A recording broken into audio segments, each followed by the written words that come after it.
Y el país se integra a comentarles que el Observatorio Legislativo presentó el informe de lo que ha sido la participación de los legisladores en este periodo de la Asamblea, tomando en cuenta que varios de ellos están buscando la reelección. De lo que se desprende de este documento que presentó Roger Selly, quien es el coordinador de este observatorio legislativo, se menciona que varios de los legisladores no han presentado proyectos de ley. Algunos de ellos tienen varias ausencias y no asistencias al Pleno, y de la misma manera que poco se tiene la credibilidad sobre los mismos legisladores que hoy buscan la reelección. Escuchemos lo que dijo Roger Selly. En este caso, este informe tiene dos objetivos. El primero de ellos es brindar un aporte a la ciudadanía para que de alguna manera contribuyamos a un voto informado. Es decir, que la ciudadanía, más allá de la promesa o el mensaje que puedan dejar los candidatos en campaña, evalúen la gestión. Es decir, evalúen concretamente de aquellos que buscan nuevamente la confianza ciudadana, si han tenido una gestión positiva o negativa, porque se puede analizar, se puede contrastar. Nosotros queremos poner en tensión el voto de los ciudadanos a la hora de elegir entre una organización política y otra, al respecto de sus datos. En segundo lugar, es un llamado a las organizaciones políticas para que a través de evaluaciones de gestión filtren de mejor manera a sus candidatos. No puede ser posible que una organización política reciba a un candidato que en primer lugar se ha cambiado de camiseta y en segundo lugar ha faltado en más del 40% de las votaciones en el Pleno de la Asamblea Nacional. ¿Cuál es el mensaje a la ciudadanía de una persona que falta de 10 veces, 4 veces a su trabajo? Creo que de ninguna manera es un buen mensaje a la ciudadanía y creo que tiene la oportunidad de condenar estas prácticas legislativas y no confiar en estos legisladores que no han tenido una buena gestión en la Asamblea Nacional. ¿Y estos datos recopilados son de este periodo corto que ha tenido la Asamblea? Sí, en este caso los datos que nosotros publicamos son de los 13 meses de gestión de este periodo legislativo de transición, pero en el informe podrán encontrar datos de periodos legislativos pasados, desde el 2013. Dentro de esto se desprende, por ejemplo, cuáles han sido las bancadas que han tenido mayor participación, no han tenido, y algunos también, se podría decir algunos nombres de candidatos que precisamente han faltado a esto. Sí, efectivamente, nosotros en el informe presentamos datos no solo institucionales de la gestión del Pleno de la Asamblea Nacional, sino también datos al respecto de los candidatos a asambleístas nacionales por provincias o circunscripciones. Solo por poner un ejemplo, al respecto de quienes buscan la confianza ciudadana, una curul nacional nuevamente, vemos una tensión, un contraste. Arturo Moreno de ADN es quien más ocupó su curul con un 95% y Lucía Jaramillo de ADN en este caso ocupó su curul en un 72%, es decir, tiene un registro de ausencias de votaciones del 28%. Hay un contraste, es decir, son dos legisladores quizá del mismo partido político, pero que tienen una diferencia marcada. Y ahí por eso es el llamado de las organizaciones políticas a que depuren de mejor manera sus cuadros. Luego, si nosotros vemos, por ejemplo, la gestión de los asambleístas por la provincia del Guayas, tenemos a María Fernanda Jiménez, que ocupó su curul en un 98%, y a Javier Jurado, que es el legislador, uno de los más faltones en el Pleno de la Asamblea Nacional, que tiene un registro de ausencias en las votaciones del 40%. Es decir, de cada 10 votaciones él no estuvo en 4 de ellas, ni tampoco envió al suplente, fue una curul vacía, ahí no hubo representación ciudadana. ¿Qué pasa con el resto del bloque legislativo? Bueno, en este caso nosotros tenemos un indicador que nos preocupa bastante. Todas las bancadas han presentado proyectos de ley, unas más, otras menos. No obstante, el estado de los proyectos de ley no supera el 15%. Es decir, la Asamblea Nacional nuevamente se enfoca en tramitar proyectos de ley que han estado rezagados por muchos años y no se enfoca en los proyectos de ley que se presentan actualmente y que podrían ser prioritarios. El dato es preocupante. Apenas 4 de los más de 400 proyectos de ley que se han presentado en este periodo han sido aprobados. Apenas 4, es decir, menos del 1%. Y ahí vemos que las bancadas se han esforzado en presentar proyectos de ley, pero que la aprobación es cero, es nula.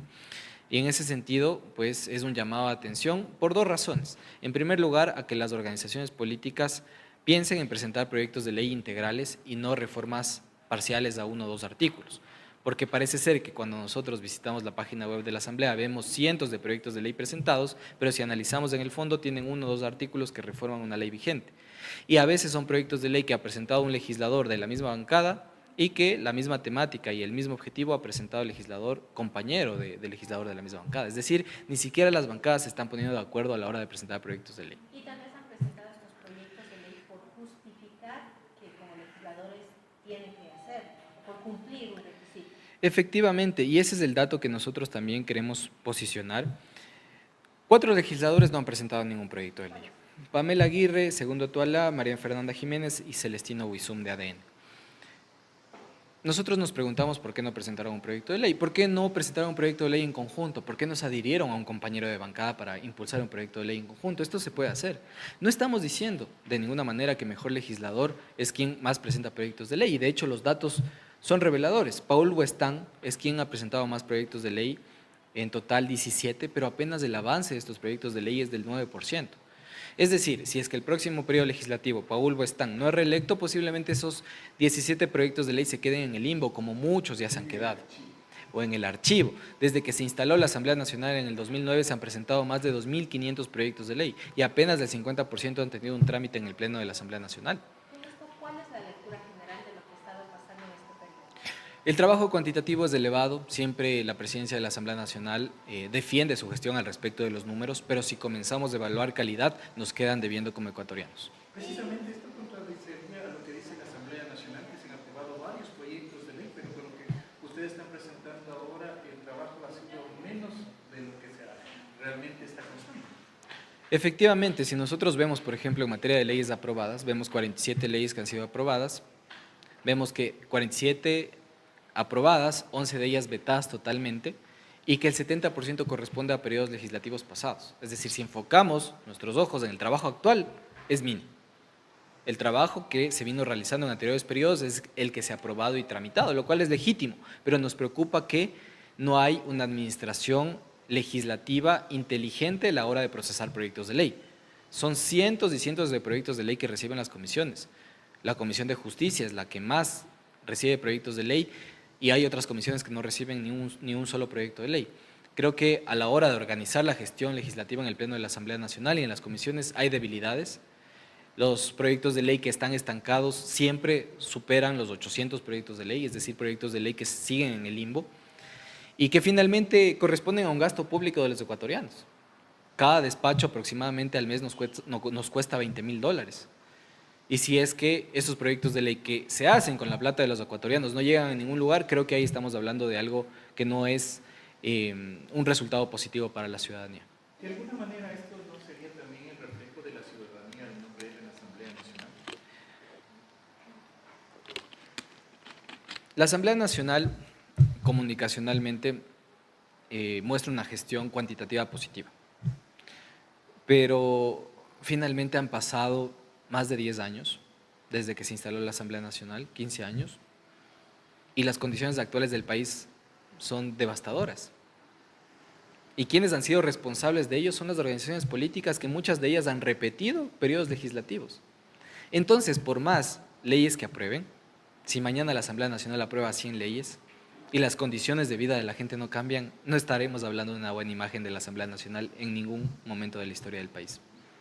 Ahora, ¿qué se debería hacer al interior de estos partidos y movimientos políticos que normalmente están repitiendo a quienes van a llegar a la Asamblea Nacional, los candidatos? Este es un aporte también para las organizaciones políticas. Aquí ustedes pueden ver datos de gestión, ver a los legisladores que buscan nuevamente estar en papeleta, y si es que, por ejemplo, tienen 4 ausencias de cada 10 votaciones, pues no permitirles participar, no recibirles en sus organizaciones políticas.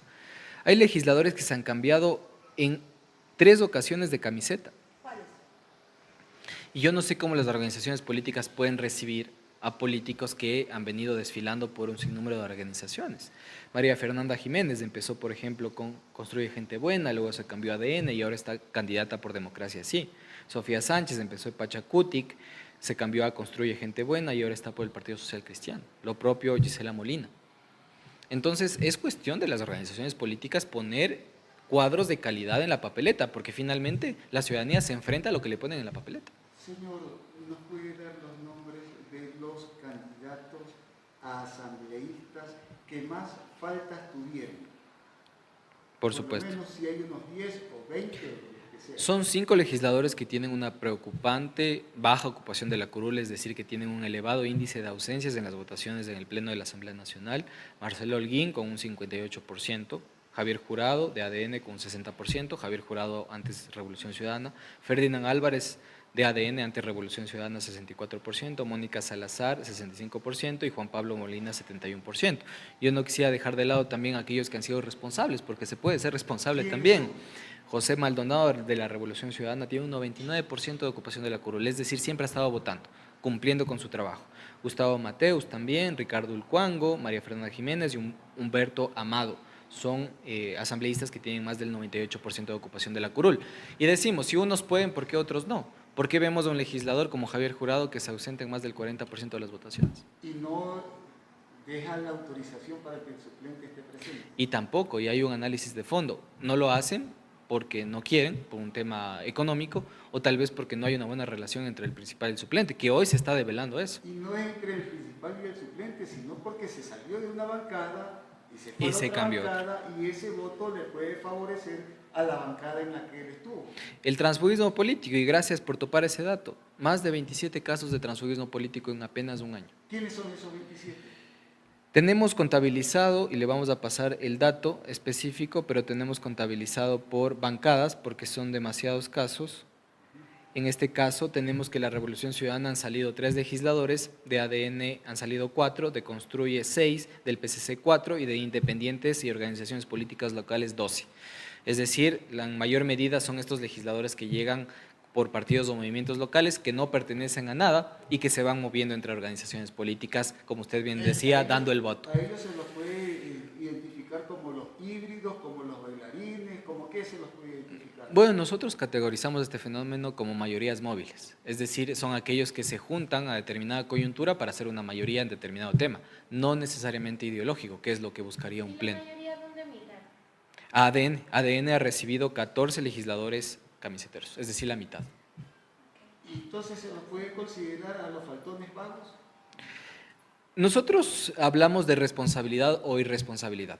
En este caso, hay legisladores que han cumplido su trabajo de manera responsable y hay legisladores que no han sido responsables en su trabajo.